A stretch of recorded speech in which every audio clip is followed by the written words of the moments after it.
Không biết các bạn á, có giống như mình hay không, chứ mỗi lần á, mình lái xe ra ngoài đường á các bạn, hay là mình đi vô cái khu dân cư ở Mỹ á, thì mình hay thấy có những cái cây hoa màu đỏ rực, cái cây có bông hoa màu đỏ rực, nhìn rất là bắt mắt luôn. Cái kiểu như nó nổi bật giữa một cái con đường cũng như là giữa cái dãy nhà luôn các bạn. Nhưng mà lạ một cái á, là có rất nhiều người thấy rồi mà không biết nó là cây gì luôn. Thì lúc đầu mình cũng vậy, mình cũng không biết nó là cây gì, thấy đẹp thì mình biết nó đẹp thôi, chứ cũng không có để ý tên nó là cây gì luôn. Nhưng mà cho tới một ngày á, mình tò mò quá, mình mới bắt đầu tìm hiểu các bạn. Tự vì mình cứ ngày nào mình đi mình cũng thấy nó riết, rồi mình cũng tò mò, mình không biết cái cây gì, mình mới bắt đầu tìm hiểu. Và hôm nay mình sẽ dẫn các bạn đi khám phá thử nha, xem thử coi cái cây hoa màu đỏ đỏ mà ngoài đường này á, nó rốt cuộc là cây gì nha.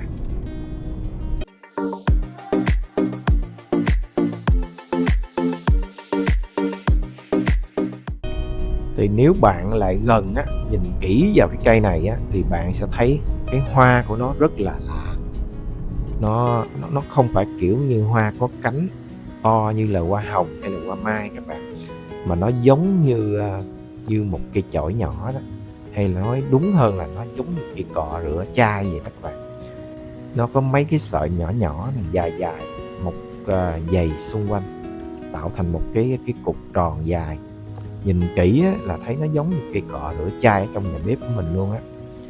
Thì cũng chính vì vậy á, mà người ta gọi nó là Bordeaux.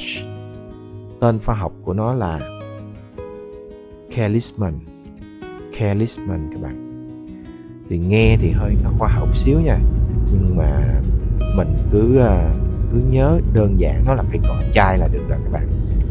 Thì tiếng Anh của nó là Kellisman, thì mình nhớ là cây cọ chai là được rồi.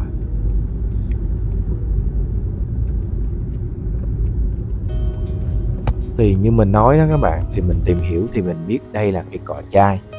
Như vậy thì cái vấn đề nó sẽ xảy ra ở đây á là mình bị nhầm tưởng với một cây cọ. Cây cọ các bạn, cây cọ chai này mình nhầm với cây cọ, tiếng Anh nó là palm á các bạn. Tức là cái cây palm kia đó, mà mình biết hồi nào giờ palm là cây cọ đó. Tức là nó thuộc họ Ericaceae. Tên khoa học nó là Ericaceae á, là cây palm á các bạn. Thì các bạn để ý sẽ thấy nó khác nhau các bạn, tại vì nó tiếng Việt mình nó trùng âm thôi. Cây cọ tiếng Anh kia, cái cây cọ mà mình nói nó sẽ lộn á, tức là cây cọ có nghĩa là palm á, là một loại cây á, thì nó có cái thân cao thẳng, ít nhánh lá nó xè ra. Còn cây cọ chai mà hồi nãy giờ mình đang tìm hiểu á, là nó có thân nhỏ thôi, nó có nhiều nhánh lá nhỏ, đặc biệt là cái bông hoa nó giống như cây cọ chai. Thì nói tóm lại là chẳng qua là nó bị trùng âm thôi bạn. Trùng âm ở đây là cây cọ palm á với lại cây cọ chai á là Bordeaux, nhưng mà tiếng Việt nó là cũng là cái nào cũng là cọ hết, cho nên mình nhầm tưởng, mình tưởng đâu cây cọ chai chính là cây cọ palm kia kìa, nhưng mà thực ra nó hoàn toàn khác nhau các bạn. Hay nói đơn giản là nó chỉ giống nhau cái tên thôi, chứ nó không cùng họ hàng gì với nhau hết các bạn. Cây cọ kia là palm là khác, còn cây cọ chai này á, cọ chai này cái nghĩa cọ ở đây có nghĩa là giống như là cái dụng cụ để rửa ly rửa chai đó các bạn, chứ không phải là cọ palm. Cọ trong cây cọ chai có nghĩa là cọ là chữ tiếng Anh là brush đó các bạn, là dụng cụ để rửa chai đó. Nó có sự khác biệt do nó trùng âm. Còn những cái ngôn ngữ khác của cái tiếng khác á, ví dụ tiếng Mỹ, tiếng Anh, tiếng Pháp thì nó khác, nó không có trùng âm giống tiếng Việt, cho nên người ta không có nhầm tưởng. Chỉ có người Việt mình mới có thể nhầm tưởng thôi, tại vì nó trùng chữ cọ đó các bạn. Thì cái cây này các bạn, thật ra nó không phải của Mỹ các bạn, nó đến từ nước Úc xa xôi. Thì nghe cũng hợp lý ha, tại vì nước Úc là nơi mà nắng nhiều, khô, nó cũng khá giống như khí hậu ở California. Thì từ ở bên đó cái cây này mới được mang đi trồng ở nhiều nơi trên thế giới này. Rồi dần dần thì nó định cư luôn ở những nơi mà có khí hậu tương tự với nó. Thì ở Mỹ thì đặc biệt là phổ biến ở California các bạn. Nhất là mấy cái khu dân cư đó, bạn đi đâu cũng gặp mấy cái cây đỏ đỏ này hết. Đến đây thì chắc các bạn hỏi tại sao người ta trồng nhiều như vậy. Thì mình để ý á các bạn, thì cái cây này xuất hiện rất nhiều ở cái khu mà dân cư, khu có nhà dân á, không phải là tự nhiên đâu các bạn. Có mấy lý do khá là hay á. Thì thứ nhất á là nó chịu nắng tốt, cái cây này chịu nắng rất tốt. Thì vì kali á thì nó nắng nhiều, mà cây này thì lại rất thích hợp với nắng. Thứ hai nữa là cái cây này ít cần tưới nước lắm các bạn, ít cần tưới nước lắm. Thì ở Mỹ, nhất là ở California thì tiết kiệm nước rất là quan trọng, mà cái cây này á, thì nó lại chịu hạn tốt. Thứ ba là cái hoa của nó đẹp, màu đỏ của nó nổi bật, nhìn nó là thấy thích rồi, nhìn thấy ai cũng thích cái bông hoa này hết.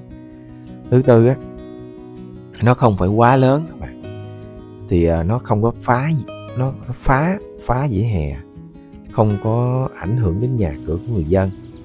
Thì nó nói chung là nó vừa đẹp nè, vừa dễ chăm sóc nè, vừa kinh tế nữa. Đó là lý do mà tại sao người ta trồng cái cây này rất là nhiều. Nếu các bạn hỏi mình á, cái cây này nó có dễ trồng hay không á, thì cái câu trả lời là dễ nha các bạn. Thì chỉ cần á là có nắng nè, đất thoát nước tốt là được, là nó sống khỏe, không có cần tưới nhiều đâu.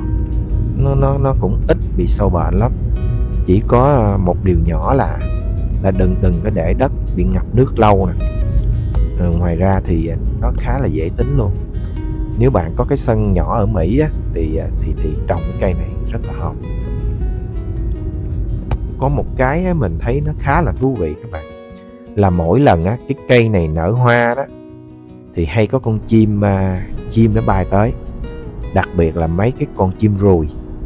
Thì tại vì cái hoa này nó có nhiều mật, nên không chỉ đẹp mà còn là thu hút sự sống nữa. Tức là ý đây mình nói là nó thu hút được mấy con chim ruồi các bạn.